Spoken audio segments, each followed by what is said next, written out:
안녕하십니까. 법알목 가이드의 박남주입니다.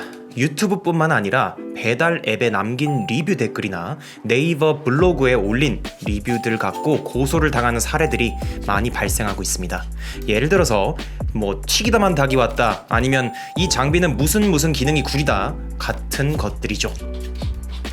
도대체 무슨 조항으로 고소를 당하는지, 그리고 대처 방법은 무엇인지를 제가 직접 최근에 구매한 제 의자를 리뷰하면서 말씀드리겠습니다. 제가 이사 오면서 나무 의자를 여러 개 샀습니다. 그런데 2주 전에 촬영에 나온 이 의자를 한번 보세요. 수상한 가루가 이 구멍에서 막 튀어나오고 있습니다. 처음엔 이렇게 튀어나오는 장면을 보지 못하고 바닥에 막 가루가 쌓여 있길래 랜슬롯이 장난쳐 놓은 줄 알았습니다. 그런데 치워도 계속 의자 주변에 이렇게 생기는 겁니다. 그래서 일단 의자를 집에서 빼서 몇 시간 놔두고 관찰을 해봤습니다. 보이시나요?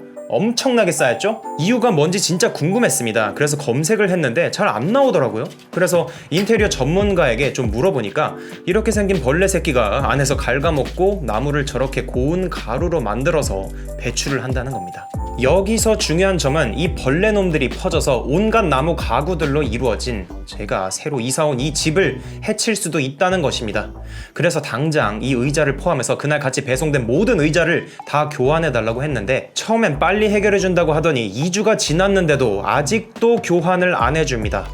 벌레가 들어있는 의자를 배송한 회사가 그 의자를 정상 의자로 바꿔주기까지 2주가 넘게 걸리는 것이죠. 심지어 이 회사 홈페이지에 들어가도 고객센터 번호를 정말 찾기 힘듭니다. 저는 실패했습니다. 그래서 저는 지식인에 물어봐서 고객센터 번호를 찾았습니다. 다시 한번 가구를 여기에서 살 거냐고 묻는다면 저는 절대로 안 산다고 대답할 겁니다. 이건 실화예요. 제가 영상 만들려고 억지로 연출한 게 절대 아닙니다. 자, 이렇게 제 벌레 먹은 의자 리뷰는 끝이 났습니다. 저는 지금 업체명을 밝히지도 않았고 의자의 디자인을 전체적으로 보여주지도 않아서 어떤 업체 의자인지 쉽게 알아볼 수가 없기 때문에 이건 고소당할 가능성이 거의 없습니다. 그런데 만약에 제가 저렇게 리뷰해 놓은 것을 각종 인터넷 쇼핑 사이트에 있는 저 제품 리뷰란에 제가 올려놓으면 어떻게 될 것 같습니까? 의자에서 벌레가 나와서 다 갉아먹는다는 리뷰를 보고 사람들이 과연 그 의자를 사고 싶어 할까요?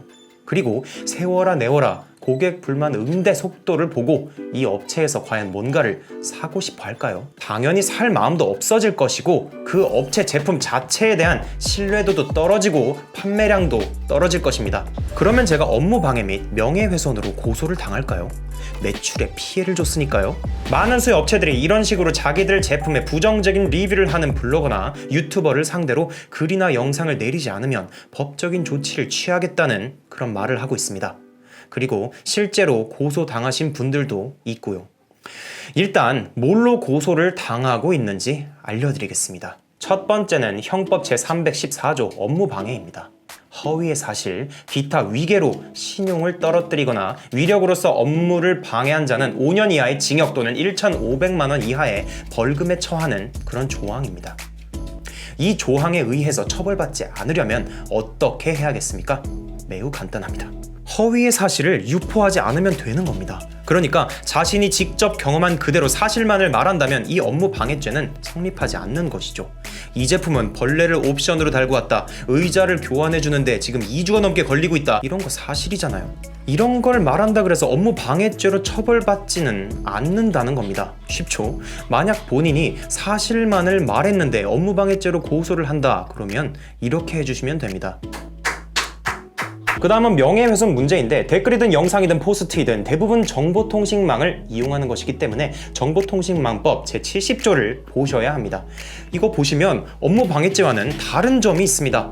업무방해죄는 사실을 말하면 문제가 없다고 했죠? 하지만 이 명예훼손은 사실을 말해도 비방의 목적이라는 것이 인정되면 성립할 수 있습니다. 아니, 그럼 내가 내 돈 주고 산 제품, 이 제품 완전 구리고 너무 피해를 입어서 사람들에게 똑같은 피해를 입지 않도록 그런 정보를 알려주는 것도 못하는 거야?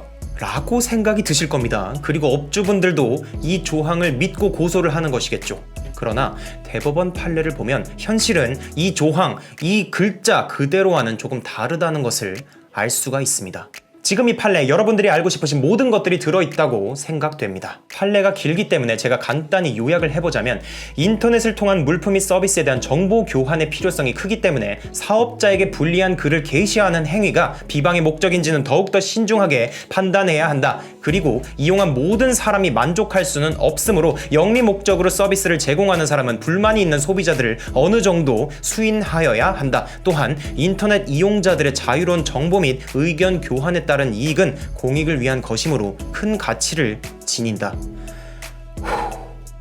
정도를 기억하시면 될 것 같습니다. 그러니까 사실을 말했어도 비방의 목적이라는 것이 인정된다면 처벌받을 수는 있지만 이 판례에 따르면 이 비방의 목적이라는 것을 소비자 보호를 위해서 쉽게 인정하고 있지는 않고 있다는 것이죠. 사실에 근거한 채로 다른 불확실 또는 허위 정보 없이 있는 그대로를 보여준다면 아무리 사업자에게 피해를 줄 수 있는 리뷰라고 할지라도 실제 처벌받기는 쉽지 않은 게 현실입니다. 그러니까 혹시 이 제품 구리다고 쓰면 나 처벌받는 거 아니야? 라고 걱정하지 마시고 자신이 직접 경험한 사실에 근거한 리뷰를 남기시고 혹시라도 고소한다고 연락이 오면 이 영상 링크 날려주시면 됩니다. 제가 이래서 광고가 안 들어오는 것 같네요. 광고주님들 너무 걱정하지 마세요. 해치지 않습니다. 아무거나 광고 갖다 주세요. 제가 완벽하게 광고해 드리겠습니다. 일단 우리 랜슬롯 옷부터 시작해 보는 게 어떠십니까? 기다리고 있겠습니다. 오늘 영상은 여기까지입니다. 도움이 되셨다면 구독하시고 고소하세요. 랜바